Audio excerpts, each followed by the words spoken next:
द्वारा या SC ST के द्वारा और जो किया जाता है जनरल के द्वारा, तो उसके लिए सेक्शन 10 में कहा गया है। अभी तो एकेडमिक तक है, लेकिन ये हर जगह में आ जाएगा। अगर प्रोफेशन में भी तो फंसेगा कोई। हर आदमी में जितना आप इस कानून का लाने का मकसद यही है कि जाति ना हो। वो तो आर्टिकल 17 में पहले से ही आपको सुरक्षा मिली हुई। इकोनॉमिक वीकर सेक्शन, जो गरीब तबके हैं, जो जनरल में भी जो गरीब तबके हैं, उनको भी आपने मान लिया कि वो शोषण करेंगे। ये स्थिति उत्पन्न हो जाती है। आप एक देश में प्रधानमंत्री बनाइए, डिप्यूटी प्राइम मिनिस्टर बना दीजिए। एक स्टेट में आप जातिगत समीकरण को साधने के लिए कई सारे डिप्यूटी चीफ मिनिस्टर बना दीजिए। हर कोई टारगेट अपनी। नमस्कार दोस्तों, तो मैं हूं सुप्रीम कोर्ट के परिसर में विशाल जी के चैम्बर में, और मुद्दा दोस्तों यूजीसी का ही है। और अब जिस तरीके से अब विरोध सड़कों पर नजर आ रहा है, और अब तो कुछ नेतागण भी, बीजेपी के भी कुछ नेता लगातार बयानबाजी कर रहे हैं। विशाल जी समझने आए हैं कि कुछ लोग थोड़ा सा गुमराह करने की कोशिश कर रहे हैं। कह रहे हैं इसमें ईडब्ल्यूएस, मैंने चंद्रशेखर रावण का सुना बयान कि ईडब्ल्यूएस जो है तो सभी जाति के हैं, मतलब इकोनॉमिकल वीकर वालों को डाल के, तो कहीं ना कहीं गुमराह करने का प्रयास भी किया जा रहा है। और कुछ लोग थोड़ा सा, और लेकिन फिर भी मान रहे हैं कि संशोधन की जरूरत है। एक कह रहे हैं कि जी इसको बिल्कुल वापस लो। कैसे देख रहे हैं विशाल जी, क्या होता दिखाई दे रहा है? हमने पहले बात की थी जी। देखिए, इस यूजीसी के कानून को मैं यूजीसी का काला कानून कहूंगा, और ये मंडल 2.0 है। ये आपके चैनल पे पहली बार मैं कह रहा हूं, ये मंडल 2.0 है। लोगों को गलत गुमराह किया जा रहा है कि इससे सबकी समानता आएगी। इससे कोई समानता नहीं आएगी, इससे समाज में विषमता आएगी और लोग आपस में लड़ेंगे, कटेंगे, मरेंगे। और यही लोग चाहते हैं कि कॉलेजेस में जो एक नियम बन के रह गया था कि आपस में लोग आदान प्रदान करते थे विचारों का, लोग डिस्कशन करते थे, अब वो डिस्कशन को खत्म करने के लिए ये सब चीज लाया जा रहा है। और आगे चलकर अगर अभी सरकार के लोग नहीं जगे और अभी जनता नहीं जगी, तो आगे चलकर यही लोग फिर कहेंगे कि जिसकी जितनी भागीदारी उतनी उसकी हिस्सेदारी, और 85% रिजर्वेशन दे देंगे ऐसे लोगों को और 15% रिजर्वेशन देंगे जो बचे कुछ सामान्य वर्ग के लोग हैं। क्योंकि उसकी मांग विपक्ष के सारे नेता करते हैं, चाहे लालू गांधी हो, चाहे अखिलेश यादव हो, चाहे ममता बनर्जी हो। इन लोगों का सभी का कहना है कि जितनी जिसकी संख्या हो उतना उसका पोस्ट पर अधिग्रहण होना चाहिए। तो अगर अभी नहीं बोलेंगे तो आगे चलकर यह भी कानून आएगा और आप देखते रह जाएंगे, कोई विरोध नहीं कर पाएंगे, और आपके सामने आप लोगों से कहने के लिए कोई बचेगा नहीं कि आपने गलत किया कि सही किया। अब मैं आता हूं यूजीसी के काले कानून पर। जो सेक्शन 3C में डिफिनीशन दिया गया है, उसमें साफ साफ कहा गया है कि कोई भी डिस्क्रिमिनेशन जो कि रिलीजन के नाम पर, सेक्स के नाम पर, रेस के नाम पर, या फिर उसके बर्थ प्लेस के नाम पर होता है, ओबीसी के द्वारा या एससी एसटी के द्वारा, और जो किया जाता है जनरल के द्वारा, तो उसके लिए सेक्शन 10 में कहा गया है कि उसको जेल भी भेज सकते हैं, रिस्ट्रिकेट भी कर सकते हैं, उसको जो है कमेटी भी बैठा सकते हैं, पूछ भी सकते हैं। और जो आदमी कंप्लेन करेगा उसका कोई भी इंफॉर्मेशन डिस्क्लोज नहीं किया जाएगा कि ए ने कंप्लेन किया, कि बी ने कंप्लेन किया, कि सी ने कंप्लेन किया। उसको किसी को नहीं बताना है, कोई एविडेंस नहीं देना है, कोई प्रूफ नहीं देना है। कहीं कमेटी में उसकी बात सुनी नहीं जाएगी जो जनरल का व्यक्ति होगा। तो कहीं ना कहीं जो आर्टिकल 14 के अंदर आप इक्वलिटी की बात करते हैं, वो इसमें फॉलो नहीं किया गया है। और सरकार से मेरा एक चीज पूछना है, और शिक्षा क्षेत्र में जो भी इसके मंत्री पद पे हैं या फिर जो भी लोग हैं, उनसे मेरा एक चीज पूछना है कि आप कह रहे हैं कि ये समानता लाएगा, तो ठीक है, आपने जनरल को नहीं जोड़ा, फिर भी चलिए एक बार वो भी मान लेते हैं कि ठीक है। लेकिन आपने यह प्रोविजन क्यों नहीं जोड़ा कि अगर कोई फर्जी कंप्लेन करेगा तो उसको सजा होगी, जुर्माना होगा? क्या आप एससी एसटी से ऊपर उठ गए? एससी एसटी में तो है कि कोई फर्जी कंप्लेन करेगा तो उसको जेल भी होगी, जुर्माना भी होगा। आप यूजीसी में नहीं ला रहे हैं। दूसरी चीज, जिसको भारतीय जनता पार्टी ने संसद में लाया कि इकोनॉमिक वीकर सेक्शन, जो गरीब तबके हैं, जो जनरल में भी जो गरीब तबके हैं, उनको भी आपने मान लिया कि वो शोषण करेंगे। जो नहीं, गलत कह रहे हैं भाजपा के लोग और अन्य पार्टी के लोग कि इसमें ईडब्ल्यूएस जोड़ा गया है। कहीं भी ईडब्ल्यूएस नहीं है। तीसरी बात, जो दिव्यांग हैं, जो जनरल समाज से हैं, उसको भी आपने मान लिया कि सामान्य वर्ग का एक दिव्यांग, जिसको आपने नाम बदल दिया कि दिव्यांग है ये। पहले उनका नाम कुछ और होता था, अब आपने नया नाम दे दिया कि दिव्यांग है। उन दिव्यांगों को भी नहीं छोड़ा आपने, उनको भी कह दिया कि ये भी डिस्क्रिमिनेशन करेंगे। चौथी बात, आपने सामान्य वर्ग की महिलाओं को भी कह दिया कि ये भी ओबीसी एससी एसटी के पुरुषों के साथ विभेद कर सकते हैं, डिस्क्रिमिनेशन कर सकते हैं। ऐसा कानून कभी भी नहीं पास हुआ जब से सरकार बनी है, चाहे भारतीय जनता पार्टी की सरकार हो, चाहे कांग्रेस की सरकार हो, चाहे वामपंथियों की सरकार हो, ये पहली बार ऐसा कानून। ये तो मंडल कमंडल वाली पार्टी आकर वहीं घूम फिर के आ गई जी, ये मंडल 2.0 है। इस पर सुधार अगर नहीं होगा तो ये सुप्रीम कोर्ट की आड़ क्यों ली जा रही, कह रहे हैं सुप्रीम कोर्ट की तरफ से आया है। नहीं, देखिए मोदी उस पे भी मैं क्लियर कर देना चाहता हूं आपके सभी दर्शकों को। ऑनरेबल सुप्रीम कोर्ट के समक्ष एक याचिका जिसमें कि senior advocate Indira Jaising appear हो रही थी और वो रोहित वेमुला और पायल, जो डॉक्टर पायल थी, उनके केस के बाद आया। ऑनरेबल सुप्रीम कोर्ट ने कहा कि यूजीसी को ऐसी गाइडलाइन बनानी चाहिए जिसको फॉलो करना चाहिए, और अगर ऐसी गाइडलाइन यूजीसी नहीं बनाता है तो समाज में और कॉलेजेस में डिस्क्रिमिनेशन होगा। ऑनरेबल सुप्रीम कोर्ट ने कहीं नहीं कहा कि ओबीसी को जोड़िए, एससी एसटी को जोड़िए। ऑनरेबल सुप्रीम कोर्ट ने कहीं नहीं कहा कि ऐसे बच्चे जो कि गलत और फर्जी एफआईआर करा रहे हैं उनके खिलाफ आप कोई केस मत लिखिए। ऑनरेबल सुप्रीम कोर्ट ने गाइडलाइन बनाने के लिए कहा था। जो ड्राफ्ट बना था फरवरी 2025 में, उसमें ओबीसी इंक्लूड नहीं था 3C के डिफिनीशन में। उसमें यह पॉइंट इंक्लूड था कि अगर कोई फर्जी कंप्लेन करेगा तो उसे जेल भी होगी, जुर्माना भी देना होगा। लेकिन अचानक सोए जगह 13 जनवरी को एक आदेश आ जाता है कि नहीं, ये दोनों चीजें हट गई, अब ओबीसी भी डिस्क्रिमिनेट हो सकता है, अब जुर्माना भी नहीं देना पड़ेगा। तो कहीं ना कहीं एक तरीके से काला कानून ला दिया गया 13 जनवरी को। किसी को बताया नहीं गया, किसी से चर्चा नहीं की गई, और कानूनविदों का कहीं से भी कोई भी राय नहीं लिया गया। अब आप इसमें देखिए कि संविधान के कौन कौन से आर्टिकल वायलेट हो रहे हैं। आर्टिकल 14 जो समानता का अधिकार देता है, आर्टिकल 19(1)(a) जो freedom of speech and expression का हमें आज़ादी देता है, आर्टिकल 21 जो ड्यू प्रोसेस ऑफ लॉ और रूल ऑफ लॉ की बात करता है, आर्टिकल 32 जितने भी फंडामेंटल राइट है उन सभी के वायलेशन के लिए जो प्रोटेक्शन देता है, इन सभी का वायलेशन हो रहा है। ऑनरेबल सुप्रीम कोर्ट में PIL फाइल कर दी है हम लोगों ने, और जल्द ही ऑनरेबल सुप्रीम कोर्ट इसमें अपना इंटेलिजेंस करके इस पूरे एक्ट पर स्टे लगाएगा। ये हमारा पूरे ऑनरेबल सुप्रीम कोर्ट से मांग है, और ऑनरेबल सुप्रीम कोर्ट गार्जियन है, कॉन्स्टिट्यूशन की गार्जियन है सभी लॉ की। तो हम लोग जब मानते हैं कि जल्द ही इसमें एक नया नियम आएगा। सरकार का इसमें क्या, संजय जी आपसे, सूरज जी आपसे भी जानना चाहिए, सरकार का इसमें क्या मंशा पूरी होती दिखाई दे रही है? देखिए स्वर्णों की पार्टी ये जा रही है, पूरी, उन्हीं को टारगेट क्यों करती नजर आ मैं रही है? वही कह रहा हूँ, अभी चीजें सरकार को शिफ्ट हो रही हैं। वोट, ये पूरा वोट जो वोटिंग को लेकर के है, ये वोट बैंक की राजनीति है। सरकार को पता है कि जो जनरल हैं, जो ब्राह्मण और ठाकुरों की जो कास्ट है, वो जो उनका कोड वोटर था, वो कहीं ना कहीं ये विवाद और सारी चीज, धर्मगुरु का विवाद जो भी चल रहा है वो शिफ्ट हो रहा है। तब इनका यह है कि इस नए कानून के तहत जो यूजीसी का नया लॉ आया है, ऑर्डर आया है, उसके तहत जो है दलित और ओबीसी को जो है वोट बैंक में साधने की है। इसमें मैं पूरी कंडेम करता हूं, क्योंकि पहले से ही ये protection of civil right act 1955, protection of civil act जो है 1976 में नया एक्ट आया, फिर 1986 में SC ST एक्ट है ही। तो जब सारी चीज़ें थी ही, तो उसके अलावा से फिर से नया इस तरीके के ले आना कहीं ना कहीं बहुत गलत होगा, और इसका मिसयूज इतना होगा। जैसे 498 में सुप्रीम कोर्ट को इंटरवीन करना पड़ा अरविंद कुमार के जजमेंट में, या SC ST एक्ट में डॉक्टर सुभाष वर्सेट ऑफ महाराष्ट्र को इंटरवीन करना पड़ा। इससे मुझे लगता है सुप्रीम कोर्ट में स्टैंड नहीं करेगा, और जो है ये एक्ट पे सुप्रीम कोर्ट स्टे करेगा। रीजन जिस इक्विटी का नाम है, इक्विटी का नाम सबसे बड़ा धोखा है ये अपने आप में सिर्फ है। लेकिन कल को कोई प्रोफेसर नंबर नहीं दे, प्रैक्टिकल जैसे हमारे अधिवक्ता विशाल जी बता रहे थे कि कोई कोई अफेयर हो सकता है, कोई पर्सनल रंजिशें हो सकती है कि भाई किसी को कोई पसंद है, नापसंद है, कोई नंबर दिया, किसी का टीचिंग पसंद है, देखो जी हमको दलित बोला।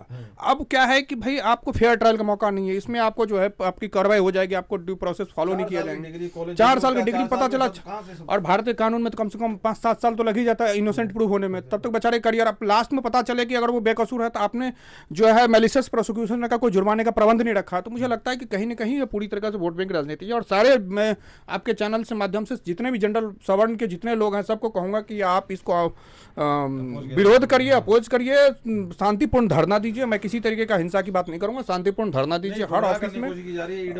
ना कोई EWS नहीं, हर किया गया है, तो इसमें कोई शामिल नहीं हुआ। 3C में सब कुछ लिखा है, सिर्फ जनरलों को दबाने की कोशिश है। ओबीसी तक को ले लिया गया, तो भाई जनरल से क्या दिक्कत थी? और कल को मैं सिर्फ पूछ रहा हूँ कि ड्यू प्रोसेस फॉलो नहीं हुआ, 4 साल के बाद अगर कोई बेकसूर साबित हुआ, तो आपका उसकी तो 4 साल गए ना, वो तो जेल में गया। हर एक पर्सनल लाइफ आदमी का पर्सनल लिबर्टी होता है, वो 10 दिन भी जेल में रहा, उसकी 10 दिन आप कहाँ से लौटाओगे? आपका कोई कॉम्पेंसेटरी जूरिस्प्रूडेंस नहीं है, जो कि कॉम्पेंसेटरी जूरिस्प्रूडेंस नीलवती बेरा से लेकर अभी तक का देखा जाए तो सुप्रीम कोर्ट के अलग अलग जजमेंट्स हैं। लेकिन अगर सरकार ने इस कानून में, यूजीसी ने अपने कानून में इस तरीके का कोई नहीं लाया, तो मुझे लगता है कि इस पर कॉम्पेंसेटरी जूरिस्प्रूडेंस आना चाहिए कि अगर कोई मैलिशियस केस है, एक इल मोटिवेटर। देखिए भारत में, मैं आपको बताऊं, हम लोग सुप्रीम कोर्ट बैठे हैं, भारत में कानून का प्रयोग होने से ज़्यादा उसका दुरुपयोग बहुत होता है। कोई भी के डॉरी एक्ट देख लीजिए, 498 देख लीजिए, 376 देख लीजिए, 69 IPBNS देख लीजिए, 90% केस फर्जी होते हैं। अब कोई जो फंस गया बेचारा, वो तो 5-7 साल अपनी बेकसूरी साबित करे, बर्डन ऑफ प्रूफ उस पे ऊपर चला जाएगा, क्योंकि ये तो एडवर्सियल बना दिया इन्होंने बर्डन ऑफ प्रूफ। तो अब वो कहता फिरेगा कि भाई हमने कुछ नहीं किया। अब जो SC ST है वो अपना पैसा ले लिया। अच्छा, इसमें विक्टिम कंपेंसेशन भी इनको मिल जाएगा, प्रथम दृष्टिया को स्टेट से पैसे भी मिल जाएंगे, तो वो तो गलत है कहीं ना तो कहीं। अब तो जो दलितों की राजनीति करता है चंद्रशेखर, हाँ, दलितों की राजनीति, वापस नहीं होने देंगे। हाँ बिल्कुल वही कह रहा हूँ, दलितों को ये ब्रह्मास्त्र लग गया है। ये तो अपना कोशिश करें, इसलिए मैं कहूँगा सवर्ण लोग पूरे हर जगह उतरे, हर ऑफिस के बाहर ये जो है अहिंसा रूप से बैठे, किसी तरीके की हिंसा का सहारा न लें, बायकॉट करें सरकार के काम को, जितने जनरल वाले हैं वो रोके काम को, कोई काम करने की जरूरत नहीं। सुप्रीम कोर्ट में बाकी सब जुडिशल मामला देखते हैं क्या होता है, लेकिन ऐसा मानना है कि ये कानून अगर पास हो गया तो जितनी अविश्वसनीयता होगी, हर आदमी डरेगा। एक वकील भी जूनियर किसी और कास्ट की बोल सकते, क्योंकि क्या पता किससे आप कह दोगे, तो पता चल हम अपनी बेकसूरी साबित करने पहले हम अपना दूसरे केसवर का अपना केस देखते फिरे। अभी तो एकेडमिक तक है, लेकिन ये हर जगह में आ जाएगा। अगर प्रोफेशन में भी तो फंसेगा कोई, हर आदमी में। जितना आप इस कानून का लाने का मकसद यही है कि जाति ना हो, वो तो आर्टिकल 17 में पहले से ही आपको सुरक्षा मिली हुई थी। और अगर SC ST की मामला था, देखो किसी तरीके का भेदभाव होता है तो उसका तो कार्रवाई होनी चाहिए, लेकिन कार्रवाई ड्यू प्रोसेस के साथ होनी चाहिए। अगर जो नहीं होगा तो कहीं ना कहीं गलत है। और मैं मानता हूं कि सरकार को इस पे पुनर्विचार करके इसका वापस लेके नए तरीके से सबसे सवर्णों का भी एक विचार विमर्श लिया जाए, उनका भी रिप्रेजेंटेशन लिया जाए, नए तरीके से करके कानून को लाइए और फिर आप इंप्लीमेंट करिए। अभी भागा दौड़ी अफरा तफरी की कोई जरूरत नहीं मुझे लगता है, और मैं चाहूंगा कि इसमें जो है कानून वापिस हो, और सुप्रीम कोर्ट से मुझे पूरी उम्मीद है कि स्टे होगा ये मैटर। सर अभी देखा आपने मजिस्ट्रेट, सिटी मजिस्ट्रेट हैं जो अग्निहोत्री, उनका भी जिस तरह से रेजिग्नेशन हुआ और उनको बोला गया पंडित पागल हो गया, तो क्या मतलब उन्हीं के साथ इस तरीके की भेदभाव होती है? और जी देखिए कैसे देख रहे हो, क्या राजनीति हो रही है? इसमें मैं 2 चीजें और ऐड करना चाहूंगा। पहला, विष्णु शंकर तिवारी का केस, जो कि 20 साल तक जेल में रहे फर्जी SC ST के केस में। 20 साल बाद कोर्ट उन्हें एक्विट कर देता है। आखिर जब वो बाहर निकलते हैं तो उनके भाई की मृत्यु हो जाती है, उनकी माता की मृत्यु हो जाती है, पूरा परिवार बिखर कर आ जाता है। और समाज में जब मीडिया के लोग उनसे पूछते हैं कि आपने क्या खोया और क्या आप चाहते हैं, तो उन्होंने सबसे पहला आंसर दिया था कि क्या आप हमारे 20 साल वापस कर देंगे, क्या आप हमारे भाई को और हमारी माता को वापस कर देंगी। दूसरा केस, इसी दिल्ली के अंदर श्री राम लेडी कॉलेज में एक सवर्ण की लड़की को एक SC ST का लड़का प्रपोज करता है। लड़की ने मना कर दिया और लड़के ने जाके उसके SC ST का केस खत्म लगा दिया, और उसका कैरियर खत्म होने को आया तो लड़की को लड़के के घर जाके माफी मांगनी पड़ी। तो क्या आप समाज में एक ऐसा नियम बनाना चाहते हैं जिसके लिए कोई लॉ नहीं फॉलो हो? तीसरा चीज, कमेटी जो बनेगी, जो FIR देखेगी या कंप्लेंट देखेगी, उसमें भी OBC SC ST के लोग रहेंगे, जनरल का कोई प्रतिनिधित्व नहीं रहेगा, कोई भी ऐसा व्यक्ति उसमें नहीं रहेगा जो कि न्यूट्रल हो। चौथा चीज, अगर किसी लड़की को जो सामान्य वर्ग की है उसको कोई OBC और SC ST का लड़का प्रपोज करेगा, तो वो OBC, अगर जनरल की लड़की मना कर देती है तो क्या OBC और SC ST के लोग उसके खिलाफ फर्जी कंप्लेन नहीं कराएंगे कि इसने मुझे यादव बोला, अहिर बोला, पटेल बोला, कुर्मी बोला, या कोई SC ST का है तो वो बोलेगी कि दलित बोला?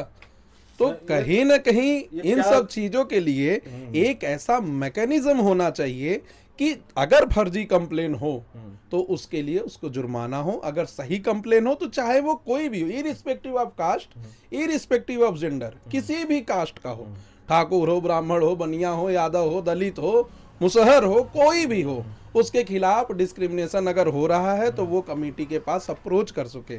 आप इसमें देखिए कि आप एक व्यक्ति जो जन्म लेता है उस पर उसका कोई अधिकार नहीं है जन्म लेने पे, उसको आप इस चीज की सजा दे रहे हैं कि 500 साल पहले तुम्हारे बाप दादा ने ऐसा किया था। तो क्या आप इंडिविजुअल राइट जो अंडर आर्टिकल 21 बात करते हैं उसमें भरोसा नहीं रखते हैं? एक व्यक्ति जो पैदा हुआ जिसमें उसका कोई योगदान नहीं है पैदा होने में, उसको आप डिस्क्रिमिनेशन इस नाम पे कर रहे हैं कि आप एक ऐसे कुल में, एक जाति में, एक वर्ण में जन्म लिए हैं। तो क्या यह भेदभाव नहीं है? कानून 3C में ऐड होना चाहिए, जो वो ये होना चाहिए इरिस्पेक्टिव ऑफ कास्ट, कि OBC हो, जनरल हो, SC ST हो, किसी के साथ डिस्क्रिमिनेशन हो, वो कमेटी के पास अप्रोच करे, कमेटी उस मामले को सुने, उसका निस्तारण करे, जो दोषी हो, चाहे वो कोई भी हो, चाहे वो DM का लड़का हो, चाहे प्रधानमंत्री का लड़का हो, उसको जेल हो, और अगर फर्जी कंप्लेन है तो उसके खिलाफ जो फर्जी कंप्लेन किया है उसको भी जेल हो। ये क्या देख रहे हैं, किस तरह के कहा जाए, अब जो तंत्र उनको तो बिल्कुल विपक्ष को तो मिल गया 18 घंटे काम करने वाले ने कोई कानून लाया तो उसमें गलत क्या है, क्या समझ में क्यों नहीं आ रहा है, और क्या हुआ नहीं है उनके साथ जाति जो मतलब अब एक तरह से ये भी देखा जा रहा है कि जिस तरह से हिंदू राष्ट्र या एक होने की बात चल रही थी, जात पात की करो विदाई बहुत चीजें चलती हुई नजर आ रही थी, और एक झटके में सर के पानी फिरता नजर आ रहा है कि देख लो कितना भेदभाव है, कितना है सड़ा आप एक छोटी सी उदाहरण में दूंगा, आरजेडी की स्पोक्स पर्सन है कंचन यादव, हाँ, वही उनका बयान क्या आता है, अभी रजिस्टर्ड नहीं हुआ यूजीसी, उनका बयान आ गया कि फर्जी फंसाओ, और इन लोगों के लिए हमारी कोई जवाबदारी नहीं है, इनको फर्जी फंसाओ, फंसना ही ये किया है तो इनको उन्होंने किया है। तो एक पॉलिटिकल पार्टी का रिप्रेजेंटेटिव होने के नाते आप मीडिया में ये बयान दे रहे हैं कि यूजीसी में इनको फर्जी फंसाओ, तो एक काम करिए कंचन यादव जी और तमाम विपक्ष के और पक्ष के लोग इंजेक्शन लाइए, जैसे ही जनरल के घर में बच्चा पैदा हो जहर का इंजेक्शन उसके पेट में डाल दीजिए। आप दूसरा काम करिए कि जैसे इजराइल एक अलग देश हो गया, आप अलग देश ही बना के रख दीजिए कि यहाँ जनरल रहेंगे, यहाँ ओबीसी, कॉलेज अलग बना दो उनके लिए, आप अलग अलग क्लासरूम का निर्माण कर दीजिए, अलग कॉलेज का निर्माण कर दीजिए, छोड़ दीजिए, सब ले लीजिए, लेकिन अलग कर दीजिए। आप इस तरीके से डिस्क्रिमिनेशन करेंगे तो ये कहीं से सही नहीं अब ये है। जैसे ओबीसी और एससी एसटी को एक रखा गया है, तो इन दोनों में भी तो हो सकता है, ओबीसी भी तो तंज कर सकता है, वो भी तो हरेस कर सकता है, उसमें क्या होगा जो ये जनरल से नहीं कर पाते थे। वही तो बात देखने को है। हमारा जो गांव है जी। उस गांव में एससी एसटी के लोग सबसे ज्यादा परेशान है ओबीसी से, क्योंकि वो कहते हैं कि सब डीजे बजा के, अब तक तो सड़क पर धमाका हो गया होता अगर डीजे बजा के उनके गांव में घुस जाते हैं। वो जो हमारा पर्सनल एक्सपीरियंस है, हमारे गांव में यही है। आप ओबीसी को डाल दिए, एक बड़े वर्ग को डाल दिए कि ये डिस्क्रिमिनेशन नहीं करेगा, अगर वही एससी एसटी से डिस्क्रिमिनेशन करेगा तब फिर क्या होगा। और जहां वहां सोल्यूशन है तो जनरल को रखने में क्या दिक्कत हुई इनको, और जनरल को नहीं रख रहे हैं, चलिए वो भी कह रहे हैं, लेकिन ईडब्ल्यूएस को तो आपका संसद कह रहा है कि वीकर है। आप दिव्यांग लोगों के लिए कह रहे हैं कि नहीं इन लोगों को अब विकलांग नहीं दिव्यांग जाना जाएगा, क्योंकि इनके साथ ये भेदभाव हो रहा है ऐसे शब्द से, तो आप उनको भी नहीं ऐड कर रहे हैं। महिलाओं के लिए आप कह रहे हैं कि रिजर्वेशन लाएंगे, ये लाएंगे, वो लाएंगे, महिला सशक्तिकरण करेंगे, उनको भी नहीं ऐड किया है आपने। तो आखिर आप इस एक्ट से दिखाना क्या चाहते हैं? और मेरा मानना है कि इसमें सरकार से भूल हुई है, मानवीय भूल हुई है, समय रहते उसको सुधार लेने में ज्यादा। योगी जी को कहीं ना कहीं टारगेट किया जा रहा है, जैसे अभी जी देखिए केस हुआ, जैसे उनका केस हुआ, और एक अभी मजिस्ट्रेट साहब का करके जाना उसका भी समर्थन देना, उधर से कॉल आना उनका कहना कि जी आपने इतनी मतलब पढ़ाई लिखाई करके मजिस्ट्रेट की देखिए मैं आपको बड़ा पद दिला, मतलब ये क्या चल क्या रहा है कहीं योगी जी? ये राजनीतिक मुद्दा जो है, जो योगी जी के लिए या मोदी जी के लिए कहा जा रहा है, मुझे लगता है कि मोदी जी और योगी जी में अभी सामंजस्य अच्छा है, उनमें कोई भेद नहीं है। मीडिया के गलियारे में थोड़ी बहुत बातें चल रही हैं अमित शाह जी और केशव प्रसाद मौर्य जी को लेकर, और मुझे लगता है कि वो उनका आंतरिक विषय है, इसको वो लोग जल्द ही सुलटा लेंगे जो कुछ भी होगा। क्योंकि जब आप एक ऐसे प्रदेश में या ऐसे देश में कई सारे मुख्यमंत्री, कई सारे प्रधानमंत्री बना देते हैं, तो ऐसी ही स्थिति उत्पन्न हो जाती है। आप एक देश में प्रधानमंत्री बनाइए, डिप्यूटी प्राइम मिनिस्टर बना दीजिए। एक स्टेट में आप जातिगत समीकरण को साधने के लिए कई सारे डिप्यूटी चीफ मिनिस्टर बना दीजिए। हर कोई अपने आप को चीफ मिनिस्टर ही समझने लगता है। जो गायों को कटने के लिए ट्रकों को पास कराता था, वो भी आज अपने आप को प्राइम मिनिस्टर समझ रहा है, चीफ मिनिस्टर समझ रहा है। तो किसी का इतिहास किसी से छुपा नहीं है, बस एक पर्टिकुलर पॉलिटिकल पार्टी में है, इसलिए वो प्रोटेक्शन पाए हुए हैं। जिस दिन उस पॉलिटिकल पार्टी से निकल जाएंगे, उनको खुद पता चल जाएगा कि वो कहाँ पे हैं। अंत में आप क्या सजेशन देंगे, क्या है, क्योंकि रोल बैक की आवाज आ रही है, क्या संशोधन से मतलब स्वर्ण जो है या जनरल कास्ट, स्वर्ण भी कह के बताने की कोशिश की जा रही है, बहुत रईस ऊंचा, जबकि जनरल कास्ट में तो हर तरह के लोग आ रहे हैं, ऐसा जी। मैं तो उनको क्या सलाह देंगे, होने चाहिए कि वो मान जाए? मैं सबसे पहले कहना चाहूंगा कि सरकार की किरकिरी होने से पहले, देश की संसाधनों को क्षतिग्रस्त होने से पहले सरकार को सामने आना चाहिए।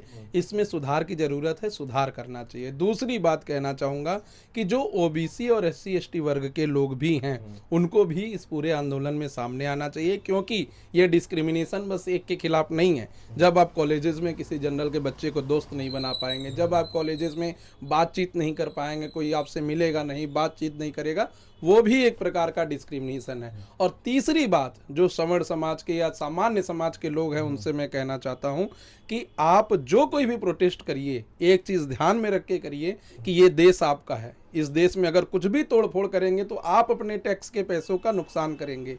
तो कहीं से भी टैक्स पेयर के पैसे का गलत उपयोग नहीं होना चाहिए, तोड़ फोड़ के साथ प्रोटेस्ट नहीं होना चाहिए, धरना प्रदर्शन जो कुछ भी करना है शांति ढंग से तरीके से भी हो सकता है। मैं ये जानना चाह रहा हूँ कि इसमें क्या संशोधन करे सरकार की, जिससे हम मतलब मान अगर जाए कि ठीक है, सिर्फ 2 संशोधन कर दे, भाई अगर कोई गलत कंप्लेंट करता है तो उसको सजा देने का प्रावधान हो जाए, काफी है इतना। सिर्फ 2 संशोधन करने की जरूरत है, जो कि ओरिजिनल ड्राफ्ट में था। पहला संशोधन ये कर दे कि 3C में जो SC ST OBC को जोड़ा है उसमें इरिस्पेक्टिव ऑफ कास्ट कर दे। यानी किसी भी जाति का लड़का हो, अगर उसके साथ भेदभाव हुआ है, जैसे एंजल चकमा अरुणाचल प्रदेश का था, उत्तराखंड में गया, उसको जान से लोग मार दिए। अब वो किस्ट कास्ट से था, जनरल था, सामान्य कुछ नहीं देखा, तो इरिस्पेक्टिव ऑफ कास्ट होना चाहिए। दूसरा, जो फर्जी कंप्लेन करे उसको कड़े से कड़े कानून के अंतर्गत उतना ही सजा भुगतना चाहिए जितना कि उस व्यक्ति सामान्य वर्ग के या फिर OBC वर्ग के या SC ST वर्ग के ऊपर सजा होगी। और तीसरा मैं कहना चाहता हूं, इसमें जोर देकर कहना चाहता हूं कि सरकार जो कमेटी बनाए उस कमेटी में सभी वर्ग के लोग रहें, उसको उस कमेटी को ट्रांसपेरेंट रखा जाए। क्योंकि इसलिए कह रहा हूं क्योंकि एक 5 साल का LLB का कोर्स कोई कर रहा है, BA LLB 5 ईयर, 4 साल तक वो कहीं किसी से डिस्क्रिमिनेशन हुआ, पढ़ाई किया, 5वें साल किसी OBC के SC ST के लड़के ने उसके खिलाफ कंप्लेन करा दिया, उसका पूरा 4 साल खराब हो जाएगा। अगर वो 10 साल बाद ये प्रूव भी कर लेता है कि हमने कभी भी इनके साथ जातिगत भेदभाव नहीं किया, तब भी उसका वो 4 साल 5 साल आप वापस नहीं कर पाएंगे। तो आप इस एंगल से भी देखिए। तो मेरा मानना है सभी समाज के लोगों को सामने आना चाहिए। किसान आंदोलन में सब लोग सामने आए थे, उसमें कोई जाति पाति नहीं देखी थी। रिजर्वेशन के लिए सामने आए थे, किसान आंदोलन में सिर्फ जाटों का आंदोलन नहीं, पूरे देश से लोग आए हुए थे जहाँ जहाँ किसान हैं। दूसरा मैं बता दूं, रिजर्वेशन के लिए यहीं VP सिंह सवर्ण समाज से OBC को रिजर्वेशन देने वाले वो भी आए थे, उन्होंने सबको जो है रिजर्वेशन दिया। तो पहले भी ऐसा हुआ है, गलत को गलत कहने की हिम्मत होनी चाहिए, चाहे वो किसी भी समाज से हो।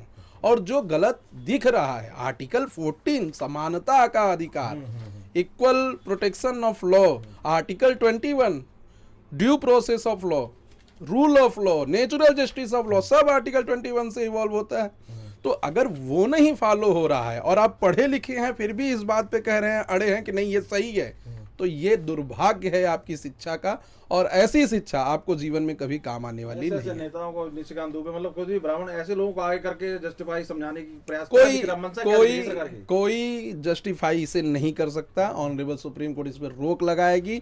जो लोग जस्टिफाई कर रहे हैं वो जूता खाएंगे अगर अपने कॉन्स्टिट्यूएंसी क्षेत्र में गए। ये सीधी बात मैं कह रहा हूं, क्योंकि आप अपने अगर कोई निशिकांत दुबे है या कोई पंडित है या ठाकुर है या ब्राह्मण है जो सोच रहा है कि हम तो एक पद पा गए हैं, उस पद के बचाए रखने के लिए सरकार की तरफदारी करें, एक बार आप किसी लॉविद से जो कानून का थोड़ा सा जानकार हो उससे पूछ लीजिए। उसको पूछने के बाद आप उससे बयान दीजिए। आप ये कह दीजिए कि थोड़ी बहुत खामियां हैं, इसमें हम चेंज करेंगे। ये कहिए कि ये सही है, तो ये जूता खाने वाला काम है, इससे बढ़ के कुछ नहीं कहूंगा। चलिए सर, बहुत बहुत धन्यवाद अपनी बात रखने के लिए। देखिए जिस तरीके से उत्तराखंड के वाले लड़के का नॉर्थ ईस्ट का साथ जैसे हुआ, उसमें कोई जाति वगैरह नहीं देखी गई, लेकिन हुई। तो ऐसी चीज़ घटनाओं पे तो फिर भी रोक नहीं लगेगी। तो इसलिए इसको जनरलाइज करने की बजाय इस तरह से मतलब स्पेसिफिक किसी OBC और ST की बात करने की बजाय जनरलाइज इसको इस तरह में लेना होगा कि जो पीड़ित है उसे इंसाफ मिले और गलत वाले के साथ जरूर कार्रवाई हो। तो ये सब चीज़ों की इसमें महत्वपूर्ण संशोधन की जरूरत है।